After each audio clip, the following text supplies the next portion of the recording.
Especially اس سے یہ اعزاز جو ہیں یہ گمک سے یا یہ مداریوں کے آج کل تو رواج مداریوں کا ہو گیا نا, گمکس بیچ رہے, خواب بیچ رہے, خواب ساری دنیا میں بکتے ہیں اور بڑی آسانی سے بکتے ہیں, لیکن وہ فار دا ٹائمنگ ہوتی ہے, آنکھ کھلتی ہیں تو فیکٹس نہیں ہوتے.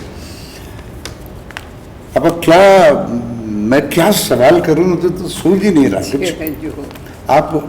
آپ نے یہ جو سارا اپنے ٹینور میں کام کیا, آپ نے ایک بیسک گراؤنڈ اس طرح سالڈ بنا کے دے دیے ملک میں. آپ کے بعد اصغر ندیم سید تو آپ کے بہت بعد میں آئے, امجد اسلام امجد بھی آپ کے بعد میں آئے.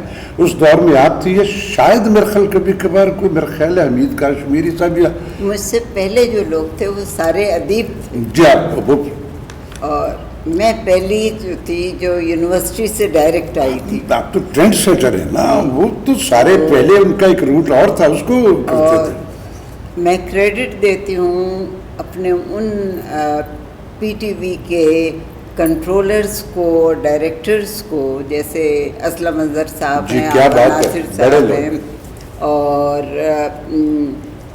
پطرس بخاری کے بھائی تھے بخاری صاحب, ان سب کو کریڈٹ دیتی ہوں جنہوں نے مجھے ایکسیپٹ کیا, بلایا. کیونکہ میرا ایک ڈرامہ جب میں سیکنڈ ایئر پہ پڑھ رہی تھی تو کمپٹیشن پلیز ہوئے تھے ریڈیو پاکستان میں, اور ان لوگوں نے مجھ سے مطلب سب سے کہا تھا کہ ہر کالج سے ایک ڈرامہ آئے گا. تو ہمارے کالج میں مسز شان الحق حقی, ہماری اردو کی پروفیسر تھی, انہوں نے مجھ سے کہا کہ آپ حسینہ تم لکھ دو, کیونکہ تم وال پیپر میگزین پہ لکھتی رہتی ہو تو تم لکھ دو ایک ڈرامہ.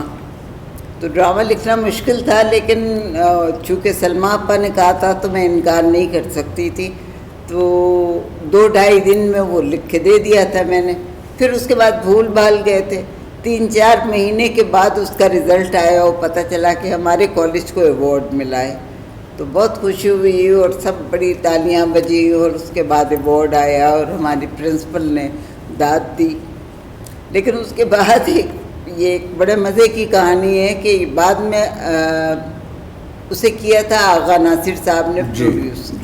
تو انہوں نے بتایا کہ حسینہ تم نے تو میری جاب کو خطرے میں ڈال دیا تھا, کیونکہ مجھ سے یہ سوال کیا گیا اس کے بعد جب سب نے دیکھا کہ یہ جو ڈرامہ ہے یہ کوئی لڑکی نہیں لکھ سکتی, یہ کسی سے لکھوایا گیا ہوگا, اور آپ نے لے لیا اور آپ نے ایکسیپٹ کر لیا اور آپ نے چلوا دیا اور اس کو ایوارڈ بھی دے دیا.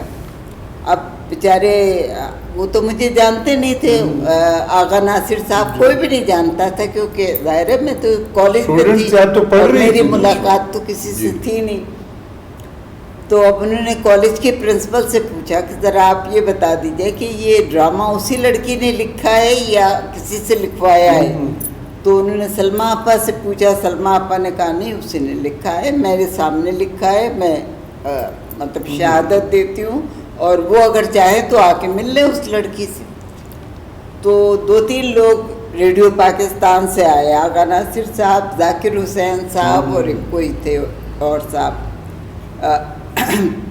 اور انہوں نے رضی اختر شوق صاحب, انہوں نے آ کے مجھے بلوایا آفس میں, اور انہوں نے کہا کہ بی بی بات یہ ہے کہ یہ ڈرامہ جو ہے یہ بہت بولڈ تھا اور بہت میچور لکھا ہوا تھا, تو آپ تو بہت چھوٹی سی ہیں, تو آپ نے کیسے لکھا, یہ کسی سے لکھوایا ہے؟ میں نے کہا نہیں جی ہمارے یہاں تو کوئی بھی نہیں لکھتا ہے, اس لیے لکھنے کا سوال ہی نہیں. تو انہوں نے کہا کہ کسی سے مدد لی ہے. میں نے کہا جی نہیں مدد نہیں لی ہے, میں نے تو خود ہی لکھ دیا تھا, سلمیٰ آپا نے کہا تھا اس لیے لکھ دیا تھا. اس کے بعد پھر اس عمر میں آدمی کا ٹیمپر بھی, اور میرا تو خیر خاص طور پہ بہت تھا.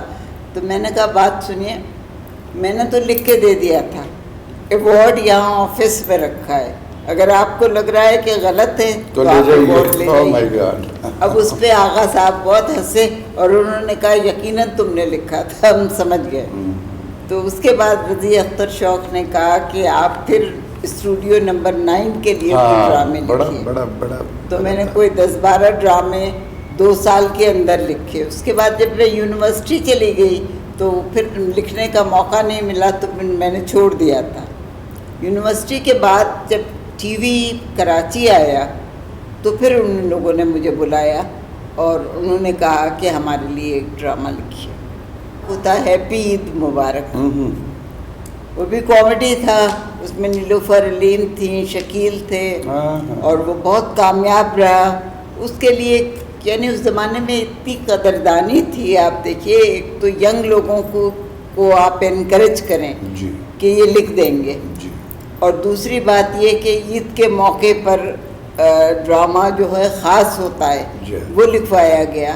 پھر اس کے بعد اس کی قدردانی یہ ہوئی کہ ایک چھوٹی سی تقریب ہوئی جس میں سارے آرٹسٹ اور ڈائریکٹرز سب جمع تھے. ایم ڈی آئے اسلام آباد سے, اپنے ہاتھ سے انہوں نے سب کو انعام دیے. انعام تھے لفافے میں, چھوٹے چھوٹے لفافوں میں 200 روپے سب کو دیے. اور وہ اتنی قیمت تھی اس کی کہ کئی سال میں وہ لفافہ رکھے رہی اپنے پاس. تو یہ میری ابتدا تھی. دیکھیں اب یہ ساری عطا جو ہوتی ہے یہ تو گاڈ گفٹڈ, اندر رب نے کانٹینٹس میں آپ کے وہ ایک سب سے پہلے تو اسٹیٹکس اس نے اندر رکھی ہوئی ہے, پھر آپ کے اندر ایک پیشنس ہے, ایک ارادہ ہے, ایک کمٹمنٹ ہے, پھر آپ کی گرومنگ میں گھر کی موافقت ہے جس نے اس قدر بولڈ کر دیا ہوتا آپ کو کہ آپ اپنا ڈیسیژن خود لینے کے قابل ہو چکے ہوتے ہو. یہ بہت کم ہے میرے ملک میں. پھر اس کے بعد آپ کے ڈراموں کا ایک سلسلہ ہے ایسے تبادل سے, اور ایسے پھر میں نے ایک چیز اور آپ کے ڈراموں میں فیل کی ہے کہ مجھے کبھی کبھی لگتا ہے کہ آپ کے ڈرامے کے کرداروں کی کاسٹنگ میں آپ کا بڑا میجر حصہ رہا پورا پورا پورا, کیونکہ آپ نے اس کے لیے ویژول باقاعدہ لڑکیوں کو تو میں ڈھونڈ کے لاتی تھی. بہت عمدہ, بہت عمدہ. تو اس سے یہ ہوا کہ آپ نے جب خود لکھا آپ نے تو آپ کو کردار کی جہاں کہیں بھی اس طرح کی نشست و برخاست اس طرح کے مثلا اس کی بڑی کمال کی مثال یہ شہناز شیخ ہیں, شیلا احمد تھیں, مرینا خان ہیں, اس طرح کی لڑکیاں تھیں جو مجھے چاہیے تھی, جو بولڈ بھی ہوں اور بدتمیز بھی نہ ہوں, جو مینرز جو ہیں وہ باہر, جو اخلاقیات کے اندر رہ کے اپنے گھریلو ماحول کے اندر رہ کے ایک تہذیب کے اندر رہ کر ڈرامہ جو ہے وہ کہانی چلے, اس طرح کی لڑکیاں تھیں. اور پھر آپ کے میڈم وہ جو سکرپٹ وہ جو ہوتا وہ اس قدر بولڈ اور اس قدر ہیومینٹی سے جڑا ہوا, ہماری ریلیجن سے جڑا ہوا, اور ہماری اقدار جو اس سے باہر نہیں ہوتا, تو اسی میں ایک بولڈنس ہوتی تھی جو آپ نے, یہ بڑا مشکل کام ہے. اس کے بعد نہیں کوئی مجھے ابھی تک دکھا, میں بھی ساری زندگی یہی کام کیا. وہ آپ لوگوں نے چھوڑ دیا نا وہ کرنا. عورت کو میں نے چاہا تھا, کیونکہ میں نے جب لٹریچر پڑھا تھا اردو لٹریچر, تو اس میں عورت کو بڑا کمزور دکھایا گیا تھا کہ وہ ہر طرح کے کام کرتی ہے, باپ کا حکم بھی مانتی ہے, سسرال جاتی ہے تو وہاں بھی اس کے اوپر ظلم ہوتا ہے, شوہر بھی ظلم کرتا ہے مگر وہ سر جھکائے سب کی, اور یہ بڑی شان سمجھی جاتی تھی کہ عورت کی یہ عظمت ہے. تو میں نے ایک دن اپنی والدہ سے کہا تھا کہ یہ کوئی عظمت نہیں ہے اماں, یہ گڑبڑ ہے, ڈومینیشن ہے, کام کر رہی ہے اس پہ. پھر انہوں نے کہا تھا نہیں بیٹا, یہ بعض بچیوں کو کرنا پڑتا ہے, قسمت کی بات ہوتی ہے. لیکن یہ میں نے کہا قسمت بھی تو خود بنانا پڑتی ہے نا, اللہ میاں نے یہ تھوڑی کہا ہے کہ آپ قسمت پوری کے پوری لکھی ہوئی ہے اور آپ اس کے اوپر چلتے, کچھ آپ بھی تو کوشش کریں. یہ آپ کا کمال تھا حسینہ, آپ نے اس وہ جو ایک دیکھیں ہمارے ریلیجن جو بینگ اے مسلم اس قدر آزادیاں, اس میں مادر پدر آزادیاں نہیں ہیں, ایک حدیں ہیں ان کے اندر ہے, کیونکہ ہم نہیں تھے نا, ہمارے گھر میں وہ نہیں تھی, ہمیں بھی ایک اجازت تھی ایک حد کے اندر, اس حد کو ہم کراس نہیں کر سکتے. آپ نے اس قدر محنت کے ساتھ ان قباحتوں کو جو اس دور میں تھی اس طرح ان کو شوگر کوٹڈ پورٹری کیا کہ کسی کو انگلی رکھنے کی بھی جرت نہیں ہوئی. حالانکہ وہ اس دور میں وہ جو آج باغی پیدا ہو رہے ہیں بغیر کچھ کیے آپ نے ایک ایسے دور میں یہ ساری کی ساری چیزیں.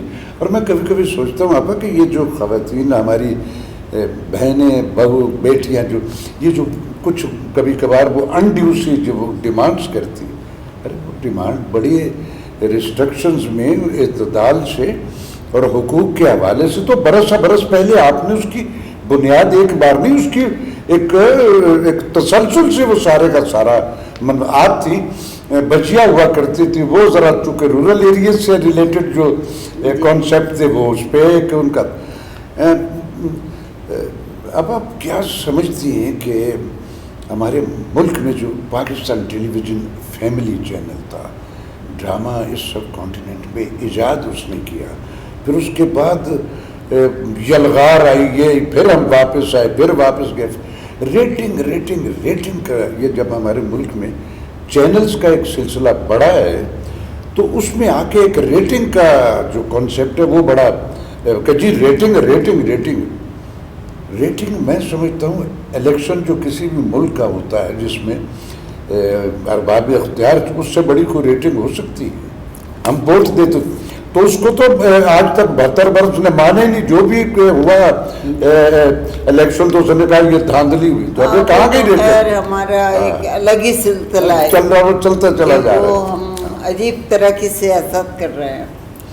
اچھا, اب آپ سوشل ایکٹیویٹیز میں بھی میں نے دیکھا ہے, اور آپ کی یہ جو چھوٹی سسٹر ہیں ہماری میری بہن غزالہ, وہ بھی بڑی کمیٹڈ ہیں.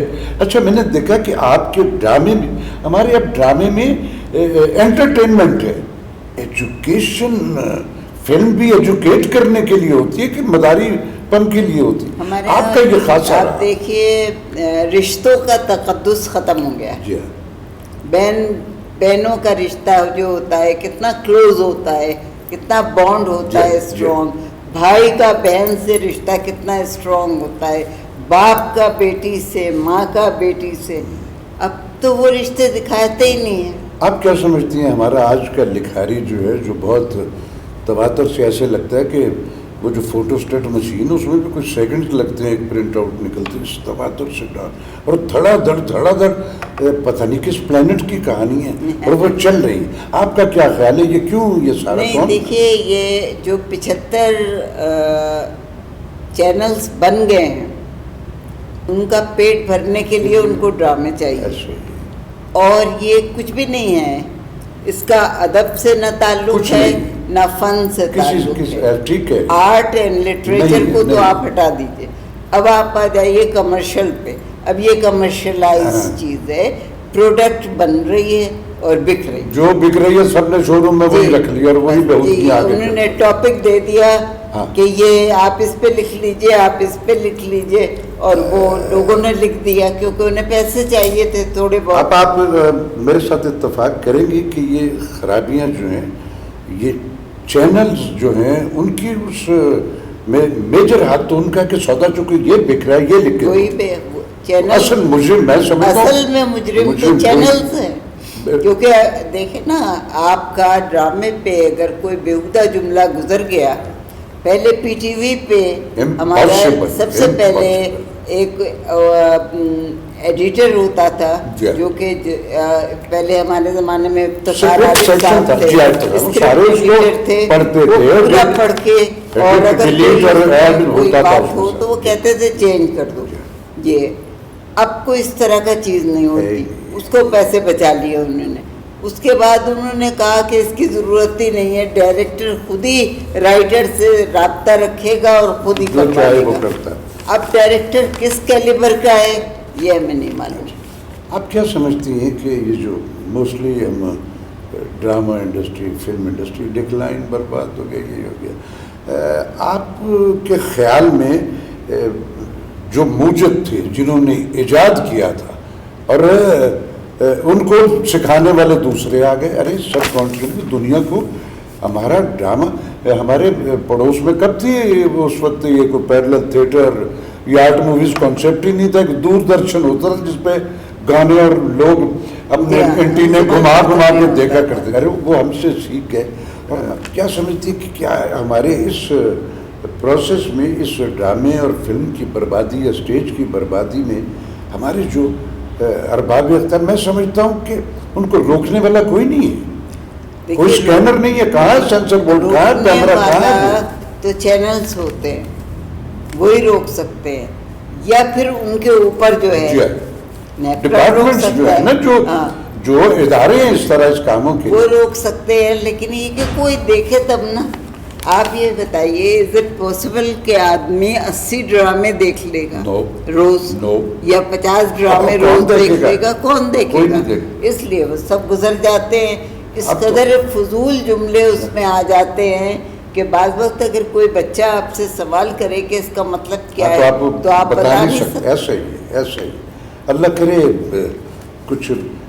اب یہ جو یوتھ میڈم ہماری پڑھے لکھے بچے آئے ہیں، ماسٹرز بھی کیے، ماس کمیونیکیشن کے حوالے سے کسی نے یہ کوشش تو کر رہے ہیں. کیونکہ ابھی میں پی ٹی وی بھی گئی تھی، ایم ڈی سے ملی تھی.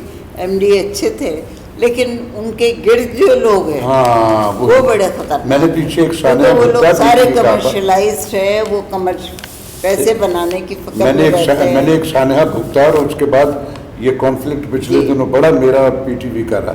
آپ نے بالکل ٹھیک، ایم ڈی صاحب بہتر ہے. سب سے پہلا ایکسکیوز اسلام آباد سے انہوں نے مجھے فون کر کے، لیکن کچھ کو ہٹایا گیا ہے، کچھ کو ہٹایا جا رہا ہے، اور ایم ڈی نے بھی کہا ہے کہ ہم بہتر کرنے کی کوشش کر رہے ہیں. تو کوشش سے تو ہوتا ہے. اب جب آپ کے خوشیاں جو ہیں وہ ابراڈ میں ہوں اور دکھ جو ہے میرا ملک مجھے دے رہا ہے، یا تو پھر کال و فیل کے تضاد بڑے ہیں ہمارے ملک میں. جو کہا جاتا ہے اس کی فزیکل امپلیمنٹس میں دوسروں کو سکھا رہا ہوں، اور میری اپنی ذات پہ نہیں. ہمارا ڈرامہ آپ لوگوں نے جو آپ کی کنٹریبیوشن، جو آپ کی پروفائل، اس میں کہیں سکم نہیں ہوتا تھا، کہیں کوئی انگلی نہیں رکھ پاتا. آج ایسے لگتا ہے جب ادھر دیکھ لو تو تب بھی وہی ڈرامہ، ادھر دیکھ لو کہ ایک ہی ڈرامے کی یہ لگتا ہے کہ ڈرامہ چل رہا ہے. اب آپ کیا سمجھتے ہیں کہ پچھلے دور میں جو ان ڈراموں میں آرٹسٹ ہوا کرتے تھے، ان کی اور آج جو ڈرامے کی ہماری کمیونٹی، اس میں بھی کچھ ڈفرینس ہوتا ہے؟ پہلے زمانے میں جو آرٹسٹ تھے، ہمارے زمانے میں کہوں گی، پہلے زمانہ تو مجھے نہیں معلوم، لیکن میرے زمانے میں جو آرٹسٹ تھے وہ ہم لوگ خود لے کے آتے تھے. پڑھے لکھے لوگ ہوتے تھے، پڑھی لکھی لڑکیاں ہوتی تھیں، وہ سمجھ سوچ کے کام کرتی تھیں کہ یہ جو لکھا گیا ہے ان کو سمجھایا جاتا تھا. پھر ہمارے ڈائریکٹرز جو تھے، دیکھیے یہ ٹی وی ڈرامہ جو ہے کسی ایک کو کریڈٹ نہیں جاتا، اس میں رائٹر کو بھی جاتا ہے، ڈائریکٹر کو بھی جاتا ہے، آرٹسٹ کو بھی جاتا ہے، اور اسٹاف جو پورا اسٹاف سب ایفیلیٹ ہو کے ایک. اچھا، ہم لوگوں کے ساتھ یہ ہوتا تھا اس زمانے میں، دوستی کہہ لیجیے آپ اسے یا اپنائیت کہہ لیجیے، کہ جب ہم لوگ ڈرامہ ڈسکس کرتے تھے تو اس میں ڈیزائن ڈپارٹمنٹ کے لوگ بھی آ کے بیٹھ جاتے تھے، کیمرہ ڈپارٹمنٹ کے لوگ بھی ہوتے تھے، ڈائریکٹر تو ہوتے ہی تھے، آرٹسٹ بھی آ جاتے تھے، اور سب مشورے دیتے رہتے تھے کہ ایسے کر لیں، ایسے کر لیں. فریکوینسی ایسی بلڈ ہوتی تھی کہ سب کے پپس اسی فریکوینسی پہ بجتے تھے تو اس کا رزلٹ نکلتا. اور جب وہ کرتے تھے تو ظاہر ہے وہ دل لگا کے، وہ آج کی طرح نہیں ہوتے تھے کہ ایک ڈرامہ انہوں نے 2 گھنٹے کا ایک جگہ کرنا ہے، آدھے گھنٹے کا ایک جگہ کرنا ہے. اور پھر وہاں جا کے مثلا میں بھی ایسے کئی سانحات سے گزر چکا ہوں پیچھے کراچی کے مختلف، وہاں کے آرٹسٹ آ کے وہاں پوچھتا کیا بولنا ہے، ارے جادوگر ہے بھائی تو، وہ تو اسی وقت لکھ کے دیتے ہیں. یا وہ اس نے بتایا، اس نے جو اسسٹنٹ ہے اس نے جملے بولے، اس نے کہا ٹیک کرو، اور وہ چونکہ بک جاتا ہے اور پھر چل بھی جاتا ہے. پہلے پورے ملک میں 2 ہی جگہ تھی جہاں، یا لاہور میں ہوتا تھا یا کراچی میں، تیسرے تو کسی اسٹیشن پہ ڈرامہ تھا ہی نہیں. اور ایسا ایک تعمیری سا کمپٹیشن ہوتا تھا اس میں. پورا ڈرامہ جو تھا اسکرپٹ لکھا جاتا تھا، اسکرپٹ دیا جاتا تھا، ریڈنگ ہوتی تھی، ریہرسلز ہوتے تھے، پھر مووز ہوتے تھے، پھر اس کے بعد ڈرامے کی وہ بنتا تھا. اب تو کوئی چیزیں ہیں ہی نہیں، نہ کسی کے پاس وقت ہے اس کا. اب آپ کا جی تو چاہتا ہو کہ میں لکھوں تو کیوں نہیں لکھ رہے ہیں؟ لکھنا دیکھیے انسان اس کے لیے لکھتا ہے جہاں پر آپ کو اپریسیشن ملے, جہاں آپ کو عزت ملے. صحیح. جہاں آپ کو ڈکٹیشن کے لیے کہا جائے ہاں نہیں, وہاں کریٹر جو ہے کم از کم میں تو نہیں جاؤں گی ایسی بالکل. جگہ جہاں پہ یہ کہا جائے کہ بھئی اس طرح لکھ دو کہ وہ ساس بہو کا جھگڑا ہے اور یہ ایجاد کیا جا رہا ہے, وہ میرے بس کی بات نہیں. اس لیے اس سے بہتر ہے کہ انسان الگ ہو جائے, کچھ اور کام کر لے. آپ جب لیکن چھوٹے موٹے ڈرامے میں لکھ رہی ہوں. اچھا ابھی میں نے لکھا ہے ڈائس, ایک فاؤنڈیشن ہے امریکہ کی, جنہوں نے ایک نیا چینل بنا رہے ہیں وہ لوگ رنسٹرا. تو اس کے لیے انہوں نے کینسر اویئرنیس پہ ایک ڈرامہ لکھوایا ہے مجھ سے, اور میں نے لکھا ہے, مصباح کرے گی اسے ڈائریکٹ, اور وہ ہم نے اسے پازیٹیو شکل دی ہے. اسے کوئی دکھ درد کی مصباح کہانی. بہت اچھی ڈائریکٹر ہو گئی.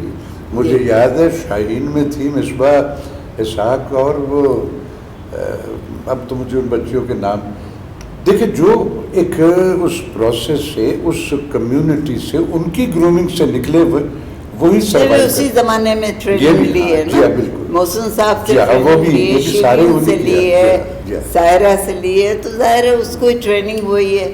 آپ کیا سمجھتی ہیں کہ ہماری یہ جو ڈرامہ انڈسٹری, جس پہ 100 طرح کی مختلف طرح کی کبات ہیں, لیکن کچھ دکھ نہیں رہا کہ بہتری ہو جائے, آپ کیا سمجھتی ہیں یہ بہتری ہو جائے گی؟ میں تو دیکھتی نہیں ہوں نا ڈرامے. میں نے 2 سال سے اپنے کمرے کا ٹی وی نہیں کھولا. دیکھنا اب ہے بھی نہیں. میں نے جیسے ابھی پہلے کہا کہ ایسے لگتا ہے یہ لگا, اور پھر ایسی ایک رول اور ٹیمیں بنی ہوئی ہیں, سنڈیکیٹس ہیں, اور ان کی ٹیم جو آپ نے ایک وہی کاسٹ آ گئی. ارے آپ لوگ کریکٹر ڈھونڈا کرتے تھے, ویٹ کیا جاتا تھا, کوئی کوئٹہ سے ڈھونڈ کے لایا گیا, کوئی لاہور سے, کوئی حیدرآباد سے, کوئی. اب ایک فکس ڈیسائیڈڈ ٹیم, بلکہ اب تو موسٹلی پروڈیوسر بھی وہی ہیں, پروڈکشن بھی اب اتنے بڑے لوگ تھے. آپ کو تو پتہ ہے کہ اس زمانے میں جو ہمارے کنٹرولرز تھے, ڈائریکٹر تھے, اس زمانے میں پرچھائیاں میں نے سجیسٹ کیا کہ میں لکھوں گی, پورٹریٹ آف اے لیڈی کو ٹرانسلیٹ وہ کروں گی, ایڈیپٹیشن کروں گی. تو وہاں سے جواب آیا کہ اگر حسینہ کر رہی ہیں تو کر لے, کوئی اور نہیں کرے گا. تو خیر میں نے وہ کر کے پہلا ایپیسوڈ دیا. اس کے بعد میں چلی گئی اپنی فیملی کے ساتھ گھومنے اپ نارتھ. واپس آئی تو انہوں نے دکھایا, تو انہوں نے پروڈیوسر بدل دیے تھے, کسی اور پروڈیوسر کو دے دیا تھا. اور جب انہوں نے مجھے دکھایا تو بس میرا تو دل, مطلب اتنے شوق سے کوئی چیز بنائے. وہ کتاب مجھے بہت پسند ہے, وہ کردار پسند تھے, اس لیے میں نے سجیسٹ کیا تھا کہ میں لکھوں گی. پھر میں ڈائریکٹ جی ایم کے پاس گئی اور میں نے ان سے کہا کہ میں یہ نہیں لکھوں گی, کیونکہ یہ جو بنا ہے یہ اس قابل نہیں ہے کہ یہ میرے نام سے. اب بتائیں, آپ دیکھیں اب ہے, اب تو توڑ کے, اب کون سنے گا یہ بات. کوئی بھی نہیں. لیکن انہوں نے مجھے بٹھایا, انہوں نے کہا دیکھیے اس کی تاریخ جا چکی ہے, ہم کیا کریں گے. میں نے کہا میں نہیں جانتی, لیکن میں اس کو پرولونگ نہیں کر سکتی, آگے نہیں بڑھا سکتی, میں اپنے حساب سے کرتی ہوں. اور آپ نے میرے پروڈیوسر کیوں بدل دیے, شیرین اور محسن صاحب کو کیوں نہیں دیا یہ ڈرامہ جو کہ میں کہہ کے گئی تھی. تو انہوں نے کہا کچھ ایسے حالات تھے کہ ہم نے کسی اور کو دے دیا. میں نے کہا نہیں تھی. تو انہوں نے کہا اچھا آپ خود ہیڈ آفس سے بات کر لیں. میں نے ہیڈ آفس میں اسلم اظہر صاحب سے بات کی. میں نے کہا سر میں نے یہ بڑی محنت سے لکھا, لیکن یہ اچھا نہیں بنا ہے, آپ بھی دیکھیں گے تو آپ اسے ناپاس کر دیں گے. تو اس لیے بہتر یہ ہے کہ اس کو یا تو نہ کیا جائے, اور اگر کیا جائے تو پھر جو میں کہوں گی وہ ہوگا. تو انہوں نے کہا بتائیے آپ کیا کہنا چاہ رہی ہیں. میں نے کہا اسے میرے پروڈیوسر جو چل رہے ہیں ابھی تک, شیرین اور محسن مستقل چل رہے تھے وہ, تو وہ ان کو دیا جائے, ان کا کام ہے یہ. اور دوسری بات یہ کہ میں نے ہیرو ہیروئن کے لیے سائرہ اور راحت کا نام دیا تھا, تو وہ بھی نہیں آئے. اسلام آباد سے ان کو بھجوائیے, تب یہ ڈرامہ دوبارہ بنے گا. اب آپ یقین کیجیے ضرورت کو انہوں نے 3 دن کے اندر یہ کام کیا اور وہ دوبارہ بنا اور وہ چلا. پرچھائیاں اتنا مشہور ہے کہ آج کل بامبے میں وہ اس کو دکھاتے ہیں ڈرامے کی کلاسز والے ان کو میں دکھایا جاتا ہے. یہی نہیں آتا, اور بھی بہت سارے ہیں ہمارے ملک کے, بہت سارے ہیں جو ان کے پونا سے لے کے دلی اسکول آف آرٹس وغیرہ وغیرہ سب جگہ ڈگریاں لوگ ان کو اس سے ملتے ہیں. اب یہ جو جس دور سے اس لمحے موجود میں آ جاتے ہیں, کیا آپ سمجھتی ہیں کہ اس ملک میں یہ جو نیا پاکستان بنا ہے, اس میں ایک آئیڈیالوجی کنونسنگ ہوئی سب کے لیے, میجورٹی نے ووٹ بھی دیے, آ بھی گئے, آپ سمجھتے ہیں کہ جو کہا گیا تھا اس کی فزیکل امپلیمنٹس دکھ رہی ہیں آپ کو؟ دیکھیے بات یہ ہے کہ نیا پاکستان بننا بھی چاہیے جی, اور لازمی ہے ہمارے لیے جی, کیونکہ ہم بہت برباد ہو چکے ہیں. ہاں, پرانے کو تو ہم نے پچھلے 30-35 سال سے جو بربادی ہوئی ہے ہماری اور جو نقصان ہوا ہے اس کو پورا کرنے کے لیے وقت چاہیے. بالکل ایسا ہم لوگ وقت نہیں دے رہے ہیں. اصل بات یہ ہے کہ انڈیو تیزی ہے. اب ہم یہ لگ گئے ہیں, جو میں سنتی رہتی کبھی کبھار سنتی ہوں کہ بھائی 2 سال ہو گئے ابھی تک تو چینج نہیں آیا. آپ نے 60 سال میں چینج نہیں لایا تو آپ 2 سال میں کیسے چینج آ جائے گا؟ تو چینج کے لیے انتظار کرنا ہے ہمیں, اور ہمیں خود کو بدلنا ہے. بے شک. دیکھیے یہ نہیں ہوتا کہ حکومت ہمیں بدل دے گی, ہم بدلیں گے, ہم اپنے آپ کو بدلیں گے, ہم اپنے کو بہتر بنائیں گے, ہم پاکستان کو اس سے محبت کریں گے, ہم بے ایمانی نہیں کریں گے, ہم جھوٹ نہیں بولیں گے, ہم دھوکہ نہیں دیں گے. ہر دکاندار 4 روپیہ اور بڑھا رہا ہے اور وہ کہہ رہے ہیں مہنگائی بڑھ رہی ہے, اور پھر یہ تو ان کو پوچھنے والا کوئی نہیں ہے. کیسے دیکھیں نا مہنگائی. اب چلیں آپ, جو کچھ ایک کلاس ہوتی ہے وہ بودر نہیں کرتے کچھ بھی ہو جائے, کیونکہ ان کے پاس اس قدر ہوتا ہے کہ ہر چیز تو خیر ان کے لیے فرق نہیں پڑتا, لیکن غریبوں کے لیے فرق پڑتا ہے.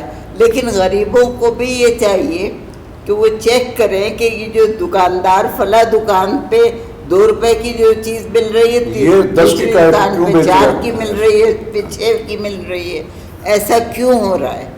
آپ ہم گوشت 500 روپے مٹن ہوتا تھا تب بھی لیتے, اب 1500 ہے, تب بھی لائن میں لگے. اب شکر کا جو چکر چلا ہے, پہلے بھی چلا تھا ایک دفعہ, شکر غائب 5 سال کے زمانے کی بات ہے, کھینچ کے رکھ دیا تھا اس نے, پوری غائب ہو گئی اور گڑ لینا پڑا تھا لوگوں کو.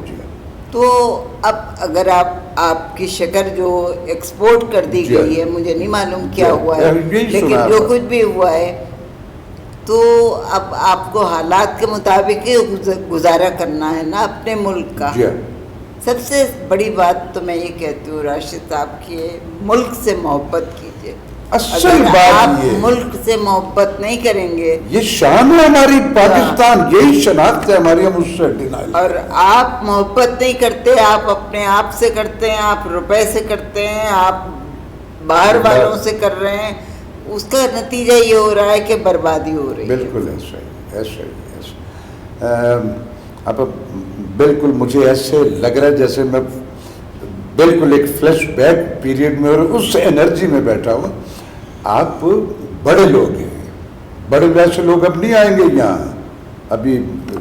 دیکھیے ہمیں تو بچپن سے اس ملک سے پیار ہے. ہم جب آئے تھے چھوٹے سے تھے, لیکن قائد اعظم کا نام ہمیں یاد تھا, تو محمد علی جناح زندہ باد کرتے ہوئے ہم لوگ جہاز سے اترے تھے.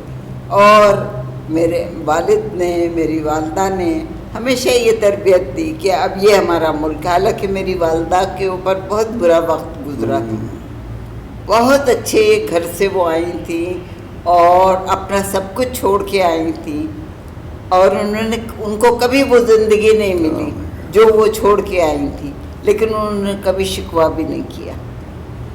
اور بچوں کی 8 بچوں کی تربیت کرنا, ان کو پڑھانا, اور اس انسان کا جو میرے والد تھے جو رشوت کو ہاتھ نہیں لگاتے تھے، نہ وہ کہتے تھے نہ میں لوں گا نہ دوں گا، جس کے لیے بڑا نقصان بھی ہوا ہمارا، لیکن کیونکہ ہمیں یہاں پہ کراچی میں پگڑی دی جاتی تھی، جب ہم لوگ ابا کا ٹرانسفر یہاں ہوا تو انہوں نے کہا پگڑی دینا ہوگی، ابا نے پوچھا یہ پگڑی کیا ہوتی ہے، تو انہوں نے کہا ایک طرح کا ایک وہ ہوتا ہے، تو انہوں نے کہا کہ نہیں جی یہ تو رشوت ہے، ہم تو وہ تو اس میں جا کے رہیں گے، تو ہم لوگ جا کے ہوٹل میں رہنے لگے، 3 مہینے ہوٹل میں رہے، تو پھر میرے ماموں آئے انڈیا سے، انہوں نے کہا بھائی صاحب آپ تو سارا پیسہ ختم کر دیں گے، اتنے بچوں کے ساتھ آپ ہوٹل میں رہ لوگ تھے نا، انڈیو کمپرومائز نو آن فٹ، جو سینیریو بنا کے نکلے،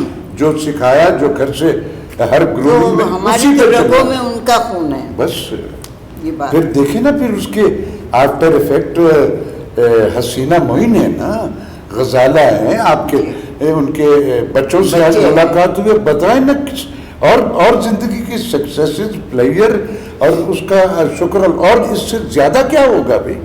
اب بڑا اچھا لگا آپ سے، اور ویورز آپ نے حسینہ آپا کو ان کی اس آئیڈیالوجی کو بھی دیکھا ہے کہ نہیں، یہ ساری جتنی میں نے کہی اس یقین کے ساتھ کہہ رہا ہوں کہ میری یہ جو جنریشن اب جو امیوں کا روپ اختیار کر چکی ہے، انہوں نے سب نے ان کو دیکھا ہوا ہے، اور اس تواتر سے، اس دل جمعی سے دیکھا اور اس سے سیکھا زندگی میں، ان کی زندگیوں میں یہ ساری کی ساری آئیڈیالوجی اس طرح لیو کر گئی ہے کہ اس سے ان کی اگلی جو جنریشن، اگلے تسلسل جو ہے وہ بھی ویل مینرڈ، کمیٹڈ اور پیشنس والے سارے کے سارے لوگ ہو گئے ہیں۔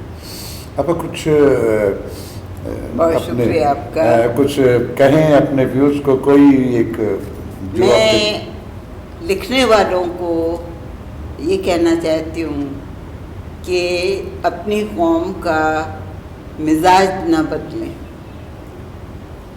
پہچان نہ بدلیں، اقدار نہ بدلیں، ویلیوز نہ بدلیں۔ ہماری ایک تہذیب ہے جو دنیا بھر میں مشہور ہے۔ پاکستانی ڈرامہ پہچانا جاتا تھا، اگر باہر دکھایا جاتا تھا تو فوراً پہچانا جاتا تھا۔